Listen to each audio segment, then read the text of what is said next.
Okay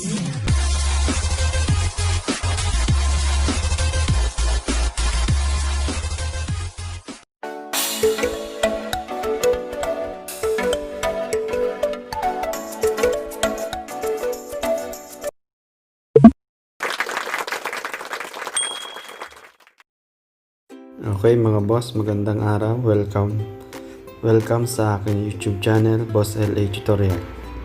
So, in this video, tuturuan ko kayo kung paano gumamit ng CamScanner. Kasi yung iba dyan may mga cellphone, ipapa-scan pa ng mga document sa labas, umuupa sa mga computer shop. So, ngayon, tuturuan ko kayo kung paano gamitin nyo yung mga mobile phone. Nagagawin natin siyang scanner ng mga document, ID, or picture. So, kunin lang natin ang ating mga mobile phone. So, punta na tayo sa ating application ng ating mobile phone. So, hanapin natin muli si Play Store. Yan. Then, search natin sa taas yung CamScanner. So, then, search. Yan. Ganyan yung icon na lalabas mga boss. So, meron siyang preview ng video. So, click natin para mapanood natin kung paano gamitin. So, panoorin lang natin mga boss. Sundan lang natin yung nasa video para may guide pa rin tayo. So, yan, pwede mo siyang lagyan ng e-signature. Yung signature mo, pero mo sa papel, then scan mo sa pwede natin i-attach dito sa document. So, yan, yung kanyang preview ng video. So, may mga slide dito yung kung paano gawin turn your phone into scanner. Yan. Pwedeng ID scan template, perfect scan quality, enrich document, and book scan. So, ayan. Then, pwede mo na siyang i-share through Messenger or Facebook. So, ayan.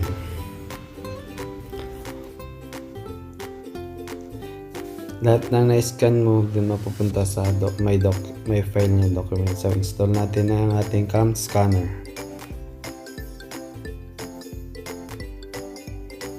So, yung mga boss, naglo-loading siya. Hintay-hintay lang natin na ma-install. So, pasensya na mga boss, medyo mabagal ang ating internet. Konting tiyaga-tiyaga para may nilaga.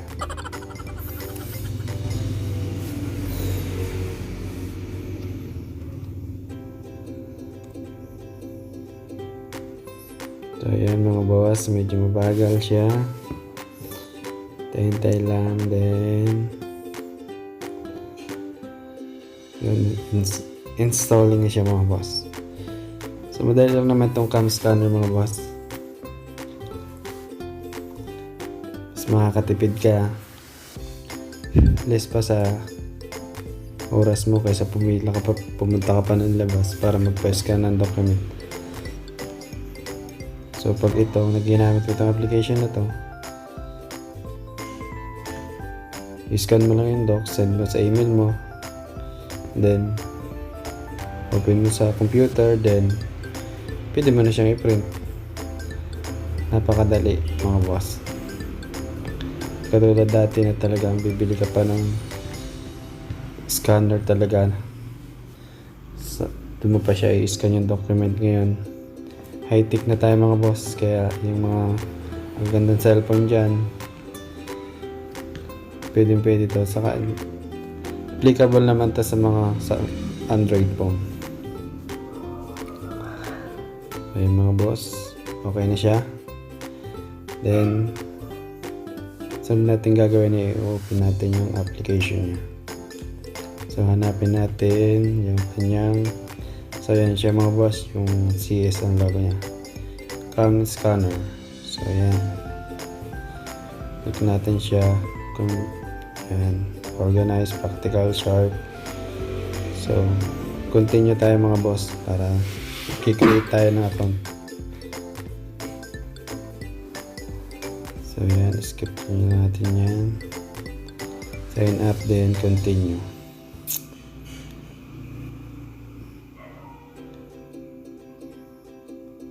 So yan, perfection. Create tayo ng account mga boss. So lalagay natin yung ating, pwede siyang email, pwede rin cellphone number lang. So nilagay ko yung sa akin cellphone number lang. So kailangan pag cellphone number positive 63 yung start, then 9 na kasi Philippines tayo mga boss. Yan, 6391 ganun. Then next natin mga boss, tapos meron siyang code number na darating sa mga cellphone nyo mga boss. So kailangan ng number yung gamitin ay yung na ginagamit yun talaga, kasi magte-text yung code doon. Then i-enter natin dito, then start to use para magkaroon na tayo ng account sa CamScanner. Yan, sasign siya boss. So medyo mabagal, hintay-hintay lang tayo mga boss. So yan, so allow lang natin yan para mauna. So skip lang natin, then check natin kung nagana. So allowed lang uli yan. So yan na siya boss. Then try natin mag scan. So yan, pwede siyang documents, ID card. So yan, try natin tong document. So yan, pag click nyo siya ganyan boss, meron siyang, pwede mo siyang crop yung image para wala lang yung part na yun gusto mong scan. So yan, try natin to bilang isang document. Yung mga bilog niya sa tabi, pwede mo siyang i-adjust. So yan, yan ang lalabas pag na-scan nyo ng mga boss. So pwede mo siyang original, gray music, ganon. Depende sa taste mo kung gusto mo medyo may dark yung kulay niya or yung slate lang. Then click mo sa taas yung title niya para may rename natin. So yan, lalagay natin dito ay total sample lang naman to. Ang nilagay kong file name ay sample number 1 scan docs. So yan, then click mo yung okay. So yun, kita yung sa ibabaw na bago na yung kanyang file name. So pwede mo siyang lagyan ng ano, may text or note kayo ilalagay, pwede mo siyang lagyan pa. Then click mo lang sa taas yung save.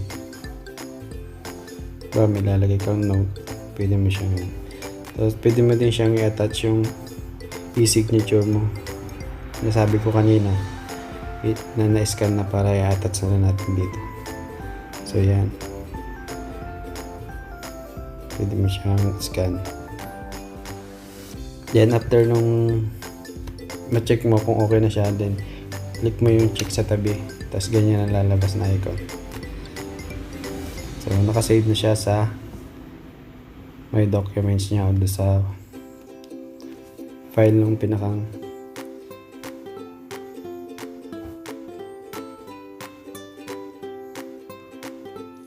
so yung tatlong dot sa taas, pwede niyo siyang share. Click nyo lang siya, then lalabas na kung saan gusto nyo share, kung messenger or send to PC or yan. So check natin kung nasa documents file na siya. Click natin yung all docs, then click natin So ayan siya. Pwede mo siyang magawa ka ng group nung iyong mga documents. Halimbawa, gawa ka ng pinaka-folder niya. So ayan mga boss, sana marami kayong natutunan sa video